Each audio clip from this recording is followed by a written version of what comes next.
हाँ, तो देखिए आपका जो फर्स्ट क्वेश्चन है वो है find out the words from the passage for the following meanings. आपको ये जो आपने पोइम पढ़ी है तो इस पोइम में से आपको इनके मीनिंग निकालने हैं।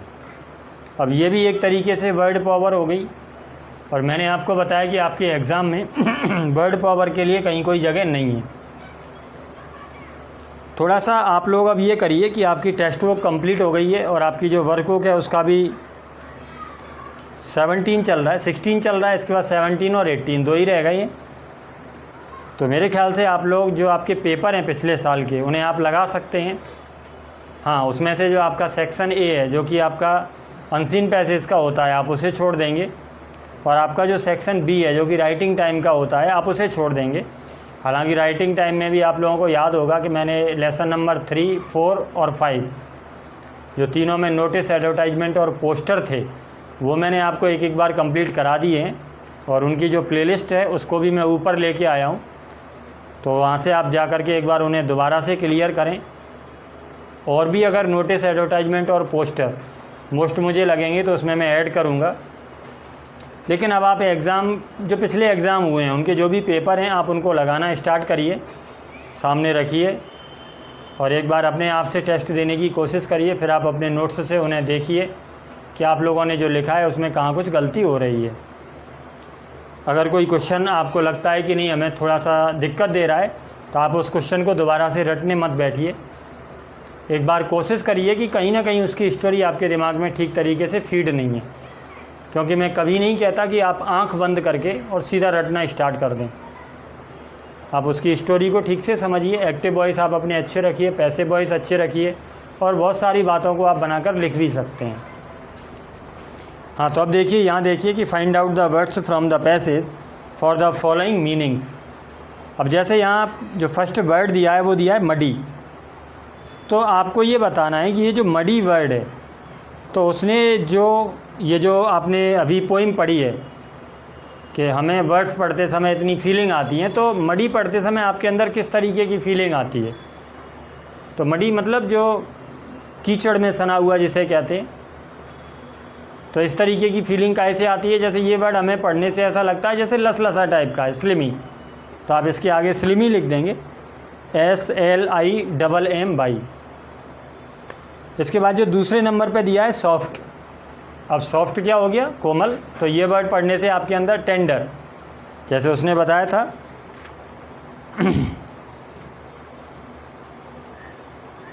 यहाँ जो टाइप आया था, some words are tender and others are not, क्योंकि बहुत सारे ऐसे शब्द हैं। अगर आप देखना चाहें तो 1 2 3 4 5 6 नंबर की लाइन है, some words are tender and others are not. तो इसका मतलब अगर हम सॉफ्ट को पढ़ते हैं तो हमें थोड़ा सा टेंडर जैसा एहसास होता है, कोमलता का एहसास होता है। नेक्स्ट अगर आप देखेंगे स्पाइटफुल, इसका मतलब क्या होता है? द्वेषपूर्ण, जो अपने आप में थोड़ा सा कड़वाहट लिए हुए होता है उसे कहते हैं द्वेषपूर्ण। तो अगर इस वर्ड को पढ़ रहे हैं तो हमारे अंदर जो फीलिंग है वो बिटर, तो ये ऐसा शब्द है जो कड़वाहट लिए हुए है। तो इसके लिए भी आया था कि some words are bitter and others are sweet, तो बहुत सारे ऐसे शब्द हैं जो कड़वाहट लिए हुए होते हैं और कुछ मधुरता लिए हुए होते हैं। ऐसे ही नेक्स्ट है आपका डिमिनिशिंग, इसे कहते हैं जैसे किसी चीज़ का कम होना, जैसे लाइट के लिए यूज़ करते हैं डिम हो गई है, तो डिमिनिशिंग का मतलब क्या हो गया? धुंधला होना, कम होना। तो इसका मतलब ये जो वर्ड है वो अपने आप में कैसा हो गया? श्रिंकिंग वर्ड है, जो किसी के साइज़ को छोटा कर रहा है, फीलिंग को छोटा कर रहा है, तो इसलिए आप इसे श्रिंकिंग लिख सकते हैं इसके आगे। तो सॉफ्ट के आगे आप टेंडर लिख दें, और जो स्पाइटफुल है उसके आगे आप बिटर लिख दें, BITTER, और जो डिमिनिशिंग है उसके आगे आप श्रिंकिंग लिख दें, SHRINKING, श्रिंकिंग। क्लियर? हालांकि इसको भी आप क्रॉस कर दें, एग्ज़ाम में आपके में नहीं आएगा। मैं पेपर वाली रात के लिए आपके ऊपर एक्स्ट्रा वज़न डालना नहीं चाहता, कोई भी एक्स्ट्रा बर्डन नहीं, इसलिए मैं क्लियर कर देता हूँ कि ये एग्ज़ाम में आपके में नहीं आएगा, जिससे कि अगर आप उस रात रिवाइज़ कर रहे हैं तो ये क्लियर करें कि हाँ इनमें से नहीं आएगा।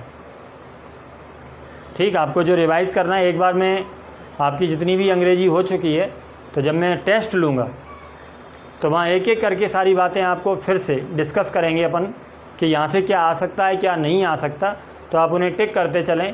और वो टिक इसलिए नहीं होगा कि मोस्ट इम्पॉर्टेंट क्वेश्चन होंगे, क्योंकि मेरे मोस्ट इम्पॉर्टेंट क्वेश्चन तो बिल्कुल लास्ट में आएंगे, एग्ज़ाम से लगभग 1 महीने पहले मान लीजिए। हाँ, लेकिन उससे भी पहले मैं ये क्लियर कर दूंगा कि ये एग्ज़ाम में आता ही नहीं है, तो इसलिए आप उस चीज़ को पेपर वाली नाइट में बिल्कुल नहीं पढ़ेंगे, जिससे कि आपके अंदर कोई कन्फ्यूज़न नहीं रहे। इसके बाद देखेंगे आपका जो क्वेश्चन नंबर 2 है, बहुत सिंपल है। Give a few examples of words that are happy and words that are sad. आपको कुछ उदाहरण देने हैं, अपने दिमाग से देने हैं, ये नहीं कि पोइम में से ढूंढ कर देने हैं, तो आपको अपने दिमाग से देने, अपने मन में जो आपके दिमाग में आ रहे हैं। जैसे ऐसे वर्ड्स जिन्हें पढ़ के आपको प्रसन्नता का अनुभव होता है, जैसे एन्जॉय है, पढ़ने से ही ऐसा लग रहा है कि प्रसन्नता का अनुभव हो रहा है। ब्राइट है, तो ब्राइट को जब आप पढ़ते हैं तो मन में एक अलग सी चमक आती है, खुशी का एहसास होता है। ऐसे ही प्लेजर अपने आप में प्रसन्नता है, और फॉर्चुनेट भाग्यशाली। तो ऐसे इन सब वर्ड्स को पढ़ने से हमें अंदर जो फीलिंग आती है वो काहे की फीलिंग आ रही है, हैप्पीनेस की फीलिंग आ रही है। ठीक इसी तरीके से अगर सैड वर्ड्स हैं तो फॉर एग्जांपल जैसे ग्लूमी, उदास। जैसे अगर आप डिप्रेशन कहते हैं तो ये डिप्रेशन आप लोग देखते ही होंगे, पढ़ते समय ही थोड़ा सा ऐसा लगता है जैसे कुछ डाउन सा हो रहा है। या डिसअपॉइंटमेंट, निराशा। तो ये आप अपने मन से, ज़रूरी नहीं है कि आप यही लिखें, आपके दिमाग में कुछ है और हैं तो आप उन्हें लिख सकते हैं, लेकिन अगर आप आते एग्ज़ाम की करते हैं तो ये भी नहीं आएगा, क्योंकि मुझे ये क्वेश्चन किसी भी तरीके से आने लायक नहीं लगते। इसके बाद नेक्स्ट देखिए, how will you distinguish between open and sly words. यहाँ से क्वेश्चन आते हैं।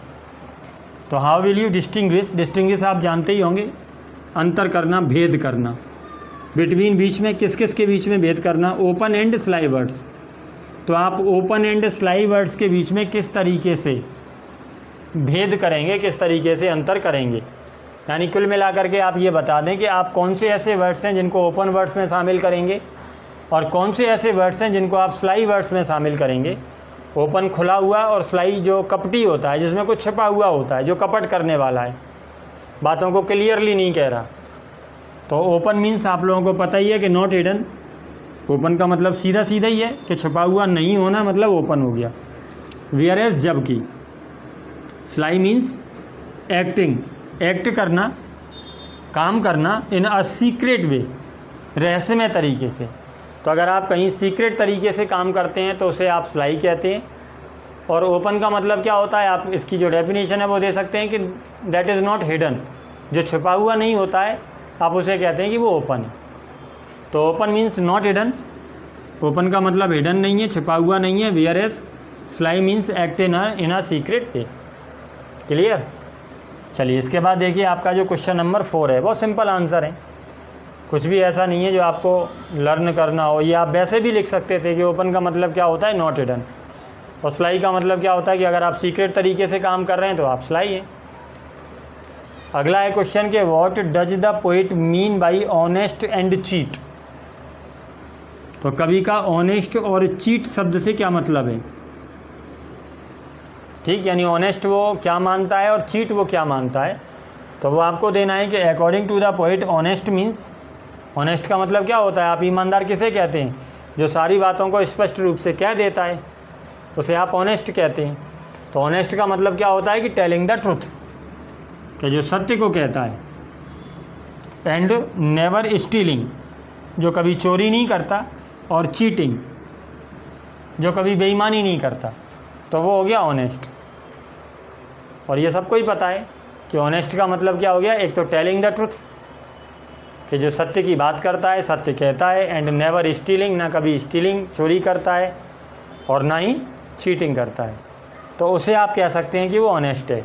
एंड चीट मीन्स, चीट का मतलब क्या होता है, टू ट्रिक समबडी, किसी से ट्रिक करना, किसी को धोखा देना, चालाकी चलना। और मेक देम बिलीव, और उन्हें मेक बिलीव, मेक बिलीव का मतलब होता है विश्वास दिलाना। अकेला बिलीव क्या हो गया, विश्वास करना, और मेक बिलीव क्या हो गया, मेक प्लस V1। जब बाकी का करता खुद काम ना करके किसी दूसरे से करवाता है तब हम इसकी यूज़ करते हैं। तो मेक बिलीव का मतलब क्या हो गया, विश्वास करवाना। तो जैसे आप ये कहेंगे कि चीट का मतलब क्या होता है, टू ट्रिक समबडी, कि या तो आप किसी के साथ चालाकी चल रहे हैं, धोखा दे रहे हैं। और मेक देम बिलीव समथिंग, और किसी को किसी बात पर भरोसा दिलाना विच इज़ नॉट ट्रू, और उस बात पर भरोसा दिलाना विच इज़ नॉट ट्रू, जो सत्य नहीं है। तो कोई भी चीज़ आपको लगता है कि ये सही नहीं है और उसको भी सही कह के सामने वाले को आप भरोसा दिला दें कि नहीं यही सही है, तो वो हो गया आपका चीट। तो ऑनेस्ट और चीट दो वर्ड हैं। आप बताएं कि ऑनेस्ट का मतलब, यानी ऑनेस्ट आप किसके लिए यूज़ लगाते हैं? तो ऑनेस्ट का मतलब होता है, उसके लिए लगाते हैं टेलिंग द ट्रुथ, जो सत्य को कहता है। नेवर स्टीलिंग, कभी चोरी नहीं करता, या तीसरी बात करें और चीटिंग, या कभी जो धोखाधड़ी नहीं करता, चीटिंग नहीं करता, तो उसके लिए हम ऑनेस्ट यूज़ करते हैं। और जबकि अगर दूसरे की बात करें चीट की, तो एंड चीट मीन्स, चीट का मतलब सबसे पहली बात तो ये होगी कि टू ट्रिक समबडी, कि जो किसी से ट्रिक करता है, जो किसी से चालाकी चलता है और साथ में जो असत्य है उसे सत्य कह के वर्णित कर देता है, विश्वास करा देता है।